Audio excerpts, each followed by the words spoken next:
Today we're going to be taking a look at the Lumix S1H, Panasonic's 6K full-frame hybrid camera that not too many people are talking about. I rented this camera from Lens Rentals, who just so happens to be the sponsor of today's video. If you ever think about buying a camera, rent it first. It might just save you the headache of having to go through returns if you end up hating this camera. Lens Rentals is an online shop for renting filmmaking gear. You order something, they ship it to you with a return label, you send it back to them when you're done. It's that easy. So whether you have an upcoming project that you're gonna need filmmaking gear for, or you're just looking to test something before you purchase it, use promo code YCImaging 15 for 15% off your purchase at lensrentals.com. Link will be down in the description. So the rental that I have here is the Lumix S1H body. I also have the Sigma 35mm f1.2 lens, and I also have the 24-105 f4 macro Panasonic lens. Let's see what this thing can do.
I really didn't want to title this video a review. There's so much more to this camera than what I tested. And I wanted to test a lot. I just really didn't have the time to do so. So this video would just be my thoughts using this system for a week. The things that I'm going to talk about in this video is the 6K video quality, the slow motion capabilities, the low light, and also just my overall user experience using this system. So for starters, this camera has so many different codecs and resolutions and frame rates that I can film at.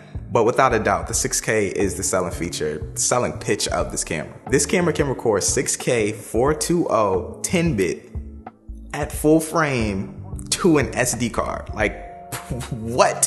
What world are we even living in anymore? This 6K looks amazing, and the compression that they're doing inside of the body for this footage gets you a substantial amount of footage on an SD card with minimal storage. I was seeing around 40 minutes of 6K on a small 64 gigabyte SD card, which is crazy. This camera also boasts a 6K downsample to Cinema 4K or 22 10-bit all-out codec at 400 megabits per second, which crazy. Sounds like an amazing codec, right? But honestly, the majority of stuff that I filmed was just in the 6K. The amount of 6K that I could get with using minimal storage, that's basically what I stuck to the majority of the time when I was filming with this camera. I didn't even really test out the Cinema 4K downsample, whatever, the Sigma, I didn't even test it out. The 6K quality is great. It's sharp. It wasn't as taxing as I thought it was gonna be on my computer, and the 10-bit made it super easy to color grade stuff down. The colors that I were getting were so fire that I just put together a really quick Vlog L LUT pack. It's in my digital store, link in bio, shameless plug. It's gonna be amazing for the Lumix users out there who actually use Vlog L, so check that out. Anywho, I'm gonna get into the dual native ISOs later in this video, but they allow the 6K video footage to come out really crisp all the way up to 4000 ISO. I didn't even have to denoise any of this footage, which is crazy to me. I've always been so used to using the Lumix GH5 and then having to denoise footage beyond 3200 ISO because it just hasn't been great on low light, to be completely honest. But this footage right here, clean out of camera. Didn't even have to drop a denoiser on it. Fresh, little to no noise. Just looks really good. Okay, so one of the biggest reasons that I've loved Lumix hybrid cameras in the past is the ability to use variable frame rates other than just the standard frame rates that are given to you on pretty much any other manufacturer.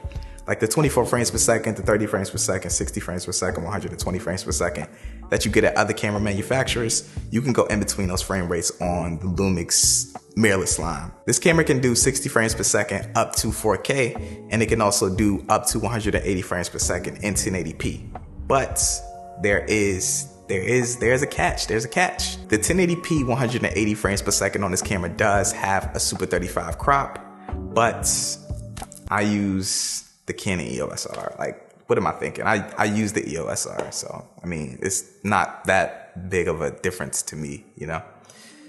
But yeah, man, let's talk slow motion. It's really nice when you film 4K 60s. It's nice in 1080p when you feed the sensor a lot of light. Horrible in high ISO situations. I noticed that even when filming at the high native ISO, it's significantly more noise in the 1080p slow motion footage. It looks decent denoised, but looks awful on its own. If I were primarily using this camera, I would probably just use the 4K 60s the majority of the time and then denoise whenever I needed to use anything slower than that. For me, I feel like 180 frames per second is one of those unrealistic specialty frame rates. It requires a ton of light, which most of the time is going to drive you to those high ISO values and give you a ton of noise in the footage. Fun fact, 72 frames per second is like my favorite slow motion frame rate. I don't know why, it's just perfect. It's not too slow, but it's slower than 60. I don't know. If you have the option to use it, try 72, because that's just my favorite frame rate when it comes to slow motion. I'm getting off topic. Just know the slow motion is nice, and it's going to be a crop there if you want to do anything super slow motion. Now, one thing that really surprised me with this camera is the low light capabilities. I've never actually used the Lumix S1 or the GH5S, so I had no idea how the new Lumix cameras handle low light. Now, when I'm shooting, I tend to use lighting the majority of the time anyways, but I decided to just head out with the body, a lens, and see what I could capture just using whatever lighting would be available to me in the city. And this footage looks amazing. The S1H has dual native ISOs of 640 and 4000 ISO, which it performs best at. The majority of low light footage that you guys are seeing right here was shot at 4000 ISO, which is crazy. I didn't even have to denoise this footage. I'm gonna say that again. So y'all know this footage is straight out of the camera with a grade on it. It's smooth, it's minimal noise, it looks cinema-esque. It looks like a movie. It retains color really good, and I had no problem coloring this footage down. Mind you, this is also shot in log too. Low light log footage, had no problem coloring this down at all. The color retention was really nice, and it's a truck outside going probably 20 miles per hour with a super loud engine. It's probably coming all up in my audio, and I'm mad about it, but I ain't gonna say nothing else. Just know I live next to a highway and it's annoying. Now, I rarely shoot this kind of stuff, but knowing you have a camera that is good in high ISO values if you ever need to push it, is dope to have. Okay, so with all these amazing features that you guys are hearing me talk about, how was my experience using this camera over the week? Fire. Using this camera is so fun. The in-body image stabilization in the Lumix series is the best. That's my own personal opinion, obviously. The screen on this camera is also godly. Every camera manufacturer needs to be taking notes off of how they put together this screen on this camera. It can tilt like a Sony, but it can also do a full swivel. So it's really the best of both worlds. The footage is clean, it holds up well to grades.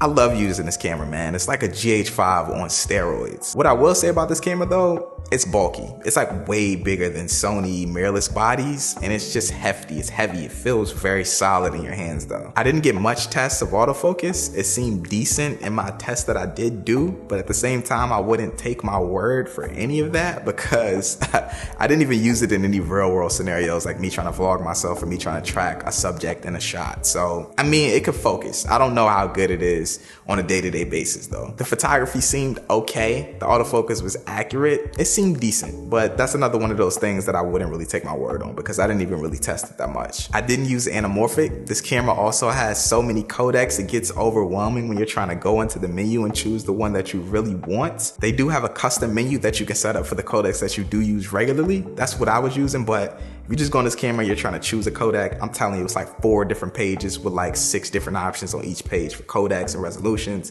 and frame rates and all this stuff. It's overwhelming. The lenses are very expensive, but they do have an adapter in play already for you to be able to use EF glass on the camera body. So, I mean, I wouldn't be buying those lenses anyways. I'm also hearing that RAW might be a possibility using the Ninja 5 in the future. I'm not sure if this is confirmed. This is something that you might want to look up, but I did hear talks of this. Like, either this camera is just really good or I didn't have enough time to experience the bad about it. In my week using this, I can confidently say that this camera provides an amazing sharp image, and it has a ton of features that we would love to see in the mythical Sony a7S III whenever that comes out. At a $4,000 price tag for the body of this camera, do I think that this is a better purchase than the 6K Blackmagic Pocket Cinema camera? Now, I've used the 4K version of the Blackmagic, but not the 6K, but just in use of that 4K. I can confidently say that it's really all going to depend on what you value in a camera. I never ran through one of these bodies when filming on and off for 2 to 3 hours. The in-body image stabilization in this camera is amazing, and the screen also swivels. It's really all going to depend on your style.